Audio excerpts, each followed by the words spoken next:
আসসালামু আলাইকুম রহমতুল্লাহ। কেমন আছেন সকলে? আশা করি সকলেই ভালো আছেন, যদিও একটু ঝামেলার মধ্যে রয়েছেন।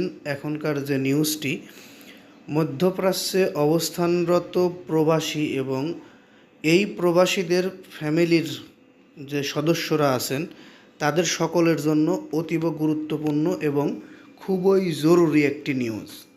মধ্যপ্রাচ্যের যে বর্তমান পরিস্থিতি, এই পরিস্থিতিতে মধ্যপ্রাচ্যে অবস্থানরত যারা রয়েছেন আমাদের প্রবাসী ভাই বোনেরা, তাদের জন্য সরকার পক্ষ থেকে একটি জরুরি নির্দেশনা জারি করা হয়েছে। ঠিক তারই ধারাবাহিকতায় সেই নির্দেশনাটি আমরা আপনাদেরকে জানাবো।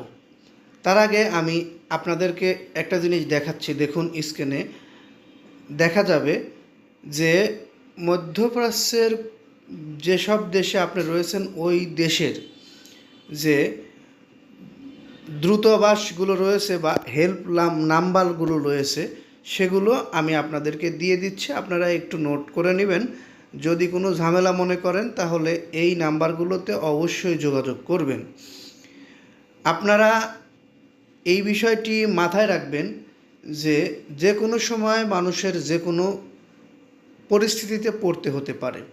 ঠিক তার ধারাবাহিকতায় আপনারা বর্তমানে একটু খারাপ পরিস্থিতির মধ্য দিয়ে যাচ্ছেন যারা মধ্যপ্রাচ্যে অবস্থান করছেন।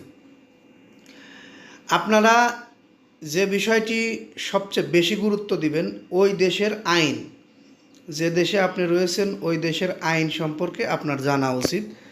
বিশেষ করে যারা মধ্যপ্রাচ্যে রয়েছেন তাদেরকে এই বিষয় জানা অতীব জরুরি। আমরা বাঙালিরা বিশেষ করে যে কোনো বিষয় দেখলে, যে কোনো কিছু দেখলে একটি ছবি তুলি বা একটু ভিডিও করি, একটু লাইভে যাই।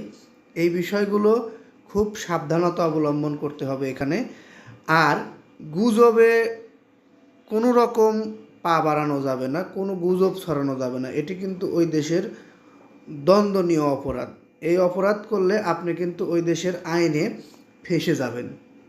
এই বিষয়গুলো যারা বাংলাদেশ থেকে মধ্যপ্রাচ্যে অবস্থানরত প্রবাসীর ফ্যামিলির লোকজন দেখছেন তাদেরকে বলবো এই জিনিসগুলো আপনারা আপনাদের আত্মীয় স্বজনের কাছে শেয়ার করে দেবেন। বিশেষ করে যারা প্রবাসে দেখছেন তারাও এটি বেশি বেশি শেয়ার করবেন আপনার আশেপাশে যারা রয়েছে তাদেরকে জানানোর উদ্দেশ্যে। আমাদের বাংলাদেশের সরকার থেকে যে বিষয়টি উল্লেখ করা হয়েছে সেটি হচ্ছে প্রত্যেকটি প্রবাসী তারা নিজ নিজ আইডি কার্ড, তাদের পাসপোর্ট এবং প্রয়োজনীয় ডকুমেন্টস সাথে রাখবে এবং তাদের মোবাইলটা সবসময় খোলা রাখবে। মোবাইলের চার্জার, এমনকি যদি চার্জের সমস্যা হয়, চার্জ দেওয়া সমস্যা হয়, সেই ক্ষেত্রে চার্জের জন্য পাওয়ার ব্যাংক সাথে রাখার কথা বলা হয়েছে।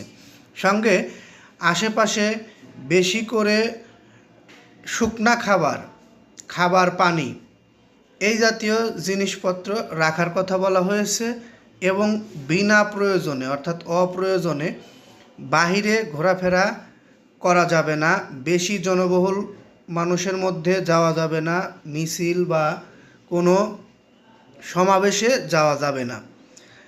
এইভাবে একটু কিছুদিন কষ্ট করতে হবে। টাকা আমরা অন্য সময়ও ইনকাম করতে পারবো, কাজ করতে পারবো। আমাদের উচিত হবে এই সময়টা একটু সেফলি থাকলে আমরা নিজেরাও সেফ থাকব, আমাদের বাংলাদেশের ফ্যামিলিও সেফ থাকবে। এটি প্রবাসীদের জন্য আমাদের পক্ষ থেকে এবং সরকারের পক্ষ থেকে নির্দেশনা বলুন আর সাজেশন বলুন আর যেটাই মনে করুন সেটা। যাই হোক, যদি আপনাদেরকে এই নিউজটি ভালো লেগে থাকে অবশ্যই এই নিউজে একটি লাইক দিবেন। বিশেষ করে কমেন্টে আপনাদের মতামত জানাবেন, শেয়ার করে সবাইকে দেখার সুযোগ করে দিবেন। পরবর্তীতে আমাদের থেকে এরকম ধরনের নিউজ পেতে অবশ্যই চ্যানেলটি সাবস্ক্রাইব করে বেল বাটন অন করে রাখবেন। এই আশা ও প্রত্যাশা রেখে এখান থেকে বিদায় নিচ্ছি। আসসালামু আলাইকুম।